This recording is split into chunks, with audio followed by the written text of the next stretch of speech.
प्रिय विद्यार्थिनः नमो नमः। आगम्यताम् अद्य वयं तृतीयपाठः डिजिभारतम् इत्यस्य अध्ययनं करिष्यामः। तीसरा पाठ डिजिभारतम्, डिजिटल भारत, डिजिटल इंडिया। प्यारे बच्चों, आज जो विज्ञान के क्षेत्र में इतनी उन्नति हुई है, आज हम घर बैठे पूरी दुनिया को अपने मोबाइल से, कंप्यूटर से देख सकते हैं, अपने भावों को व्यक्त कर सकते हैं, हर प्रकार की सूचना को ग्रहण कर सकते हैं। ये सब डिजी भारत के कारण ही संभव हो पाया है और भी धीरे धीरे परिवर्तन हो रहे हैं। तो आइए शुरुआत कब से, कैसे, किस प्रकार हुई, इसके बारे में हम जानते हैं। प्रस्तुत पाठ डिजिटल इंडिया के मूल भाव को लेकर लिखा गया निबंधात्मक पाठ है। इसमें वैज्ञानिक प्रगति के उन आयामों को छुआ गया है जिनमें हम एक क्लिक द्वारा बहुत कुछ कर सकते हैं। आज इंटरनेट ने हमारे जीवन को कितना सरल बना दिया है। हम भौगोलिक दृष्टि से एक दूसरे के अत्यंत निकट आ गए हैं। इसके द्वारा जीवन के प्रत्येक जो क्रियाकलाप हैं वो सुविधाजनक हो गए हैं। ऐसे ही भावों को यहाँ सरल संस्कृति में व्यक्त किया गया है। तो आइए हम पाठ को पढ़ते हैं। अद्य संपूर्ण विश्वे डिजिटल इंडिया इत्यस्य चर्चा श्रूयते। आज पूरी दुनिया में, पूरे विश्व में डिजिटल इंडिया की चर्चा सुनी जाती है। अस्य पदस्य कः भावः, इस पद का, डिजिटल इंडिया, इस पद का क्या भाव है, क्या अर्थ है। इति मनसि जिज्ञासा उत्पद्यते। ऐसी मन में जिज्ञासा उत्पन्न होती है, जिज्ञासा पैदा होती है कि इस पद का क्या भाव है। ऐसी मन में जिज्ञासा होती है, प्रश्न उठता है। काल परिवर्तनेन सह मानवस्य आवश्यकतापि परिवर्तते। काल परिवर्तन के साथ, समय के बदलाव के साथ साथ मानव की आवश्यकताएं भी परिवर्तित होती है, आवश्यकता भी बदलती हैं। प्राचीन काले ज्ञानस्य आदान प्रदानस्य मौखिकम आसीत्। प्राचीन समय में पहले ज्ञान को आदान प्रदान करने का जो साधन था वो मुख हुआ करता था, अर्थात सब आदान प्रदान मौखिक हुआ करता था। यानी लिखित में कुछ नहीं होता था, केवल जो भी अपने विचार हैं, भाव हैं, वो केवल मौखिक हुआ करते थे। विद्या च श्रुति परंपराया गृह्यते समय, और जो विद्या ग्रहण है वो श्रुति परंपरा से होती थी, अर्थात गुरुजी अपने शिष्यों को मौखिक रूप से विद्या प्रदान करते थे और वो शिष्य आगे फिर मौखिक प्रदान करते रहते थे। अनंतरम तालपत्रोपरि भोजपत्रोपरि च लेखन कार्यम आरब्धम। उसके बाद जैसे जैसे थोड़ा समय बीतता गया तो पत्रोपरि, ताड़ के पत्रों पर और भोज के पत्रों पर लेखन कार्य शुरू हुआ। परवर्तिनी काले कर्गदस्य लेखन्याः च आविष्कारेण सर्वेषामेव मनोगतानां भावानां कर्गदोपरि लेखनं प्रारब्धम। परवर्तनी काले, आगामी काल में जैसे जैसे समय बीतता गया, उसमें कागज और लेखनी के आविष्कार के साथ ही सभी के मनोगत भावों को, मन में आने वाले भावों को, विचारों को कागजों पर लिखने का कार्य प्रारंभ हो गया। अर्थात कुछ समय और बीतने पर लेखनी यानी पेन और कागज़ का आविष्कार होने से अब जो लोग हैं उनके मन में जो भाव हैं वो अब कागज़ पर लिखना प्रारंभ हो गया, अर्थात कागज़ और लेखनी का भी आविष्कार हो गया। टंकण यंत्रस्य आविष्कारेण तु लिखिता सामग्री टंकिता सती बहुकालाय सुरक्षित अतिष्ठत। टंकण यंत्र, टंकण यानी जिसपे टंकित करने के यंत्र हों अर्थात छपाई के साधन, छपाई की मशीनों के आविष्कार होने के कारण अब लिखित हुई सामग्री छपी होने के कारण लंबे समय तक सुरक्षित रखी जा सकती थी। अब टंकण यंत्रों के आविष्कार होने के कारण अब टंकित सामग्री को लंबे समय तक सुरक्षित रखा जा सकता था। वैज्ञानिक प्रविधेः प्रगति यात्रा पुनरपि अग्रे गता। वैज्ञानिक प्रविधि की प्रगति यात्रा है पुनः और भी आगे गई। अद्य सर्वाणि कार्याणि संगणक नामकेन यंत्रेण साधितानि भवन्ति। आज सारे काम संगणक नामक यंत्र के द्वारा होते हैं। संगणक कहते हैं प्रिय बच्चों कंप्यूटर को। आज जिससे आप कंप्यूटर कहते हैं उसे संस्कृत में या हिंदी में संगणक कहा जाता है। तो आज के प्रायः समस्त कार्य कंप्यूटर के माध्यम से किए जाते हैं। समाचार पत्राणि पुस्तकानि च कंप्यूटर माध्यमेन पठ्यन्ते। समाचार पत्र, अनेक प्रकार के जो समाचार पत्र पत्रिकाएं हैं, पुस्तकें हैं, वो सब कंप्यूटर के माध्यम से पढ़ी जाने लगी हैं।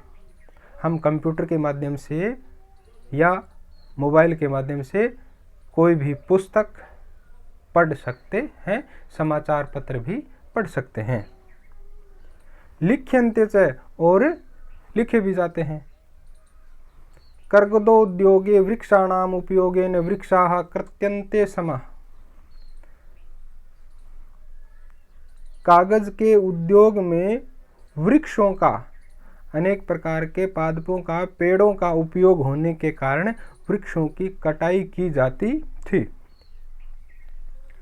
परम लेकिन संगणकस्य अधिकाधिक प्रयोगेण वृक्षाणां कर्तने न्यूनता भविष्यति इति विश्वासः। लेकिन आज कंप्यूटर का ज़्यादा से ज़्यादा प्रयोग होने के कारण वृक्षों की कटाई में न्यूनता होगी, ऐसा विश्वास है।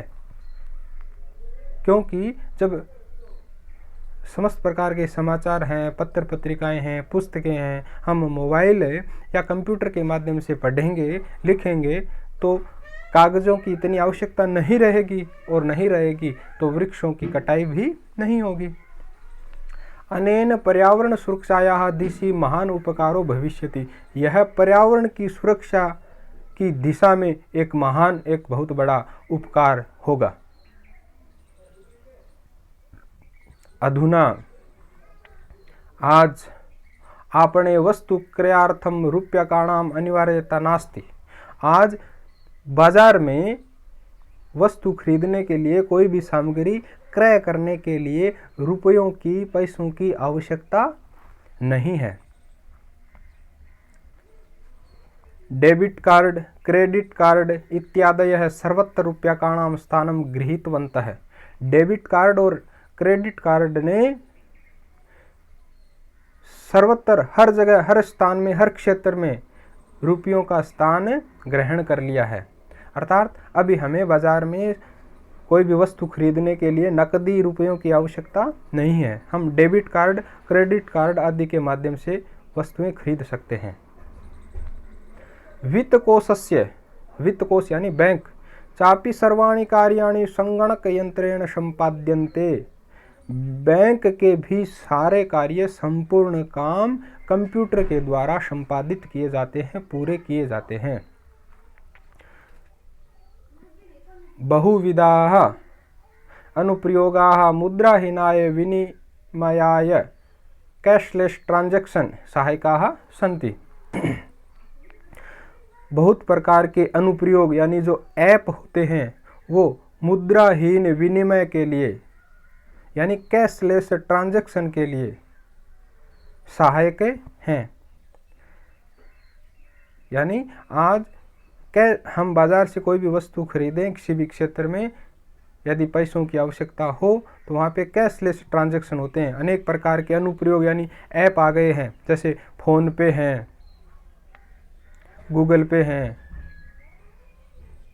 SBI योनो हैं और अनेक प्रकार के बहुत सारे ऐप हैं जिसके माध्यम से हम रुपयों का लेन देन कर सकते हैं। यदि हम बाज़ार से कोई भी वस्तु खरीदें तो नकदी की आवश्यकता नहीं, उन ऐप्स के माध्यम से हम क्रय कर सकते हैं, भुगतान कर सकते हैं। कुत्रापि यात्रा करणीया भवेत् रेलयान यात्रापत्रस्य वायुयान यात्रापत्रस्य अनिवार्यता अद्य नास्ति।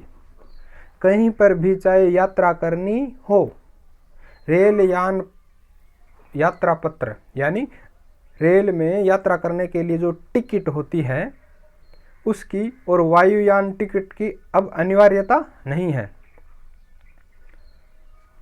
सर्वाणि पत्राणि अस्माकं चल दूरभाष यंत्रे ईमेल इति स्थाने सुरक्षितानि भवन्ति।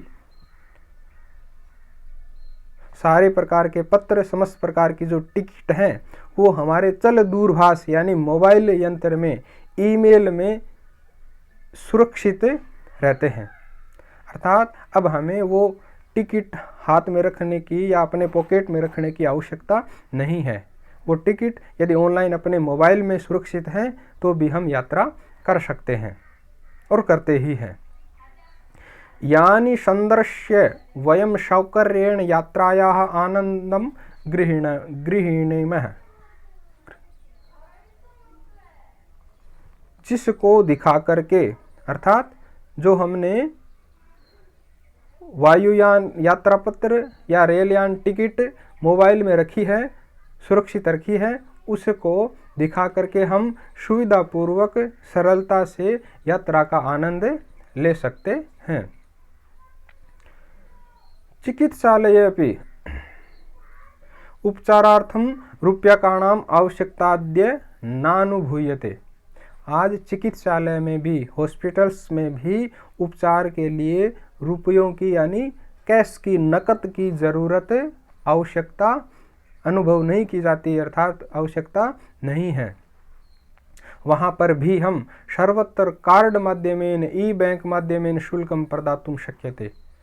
सभी जगह कार्ड के माध्यम से या ई-बैंक के माध्यम से जो शुल्क हैं, जो फीस हैं वो दे सकते हैं। अनेक प्रकार के जो ऐप हैं, कार्ड वगैरह हैं, उनके माध्यम से हम भुगतान कर सकते हैं।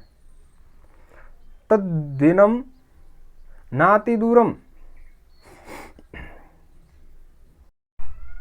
यदा वयं हस्ते एकमात्रं चल दूरभाष यंत्रम आदाय सर्वाणि कार्याणि साधयितुं समर्थाः भविष्यामः। तद्दिनं, वो दिन अब ज़्यादा दूर नहीं है जब हम हाथ में एकमात्र मोबाइल यंत्र को लेकर के सारे कार्य साधने में समर्थ होंगे।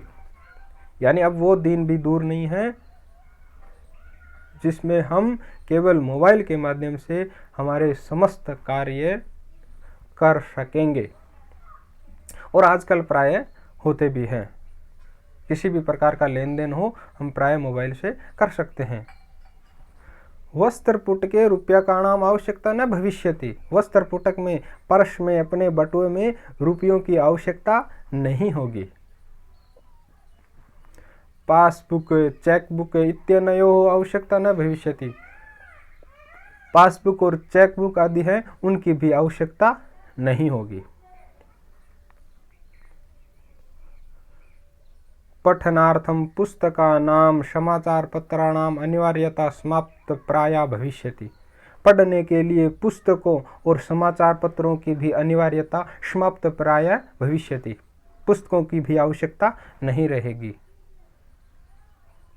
हम कंप्यूटर, मोबाइल या अन्य डिजिटल जो भी साधन हैं उनके माध्यम से सब कुछ ग्रहण कर सकेंगे। समस्त प्रकार की पुस्तकें, समाचार पत्र पत्रिकाएं, हर चीज़ें वहाँ पे उपलब्ध हो सकेगी। लेखनार्थम, लिखने के लिए अभ्यास पुस्तिकायाः कर्गदस्य वा नूतन ज्ञानान्वेषणार्थम शब्दकोशस्यापि आवश्यकता न भविष्यति। लिखने के लिए अभ्यास पुस्तिका और अथवा कागज की और नए ज्ञान को खोजने के लिए शब्दकोश की भी आवश्यकता नहीं होगी।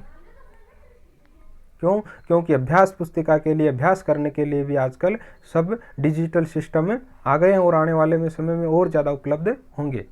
और नए ज्ञान के लिए पहले क्या किया जाता था, शब्दकोश, डिक्शनरी रखी जाती थी, अब उसकी भी धीरे धीरे आवश्यकता कम होती जा रही है। क्योंकि हमें कोई भी मीनिंग या अन्य वस्तु की जानकारी चाहिए तो हम मोबाइल, कंप्यूटर आदि से नेट के जरिए सर्च कर सकते हैं। अपरिचित मार्गस्य ज्ञानार्थम मार्गदर्शकस्य मानचित्रस्य आवश्यकतायाः अनुभूति अपि न भविष्यति। अपरिचित मार्ग को खोजने के लिए, उसका ज्ञान करवाने के लिए जो मानचित्र है उसकी भी आवश्यकता नहीं होगी। अर्थात अपरिचित मार्ग के ज्ञान के लिए मार्गदर्शक स्वरूप मानचित्र की आवश्यकता की अनुभूति भी नहीं होगी। कि पहले यदि कहीं कोई प्रकार का मार्ग खोजना होता था तो लोग मानचित्र का, मैप का सहारा लेते थे, लेकिन वो भी आजकल सब ऑनलाइन डिजिटल हो गया है। एतत् सर्वम एकेनैव यंत्रेण कर्तुं शक्यते। वो सब आज एक ही यंत्र से हम कर सकते हैं। शाकादि क्रियार्थम क्रयार्थम फल क्रयार्थम विश्राम गृहेषु कक्षं सुनिश्चितं कर्तुं चिकित्सालये शुल्कं प्रदातुं विद्यालये महाविद्यालये चापि शुल्कं प्रदातुं किं बहुना दानमपि दातुं चलदूरभाषयन्त्रमेव अलम्।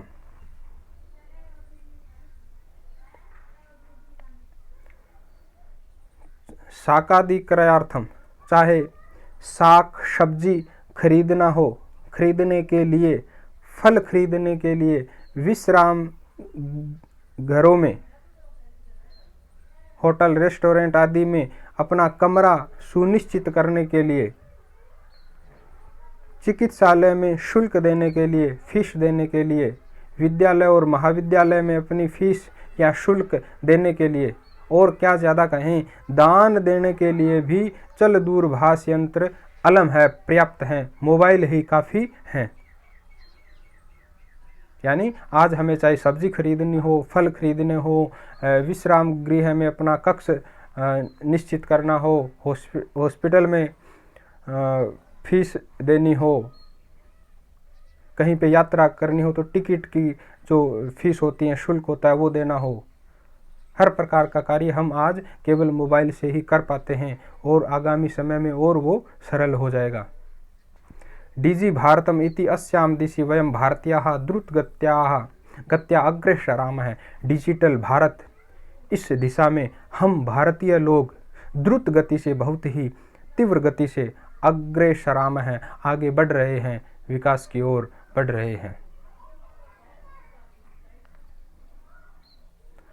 अस्तु प्रिय विद्यार्थिनः, आज का पाठ इतना ही था। नमो नमः, धन्यवाद।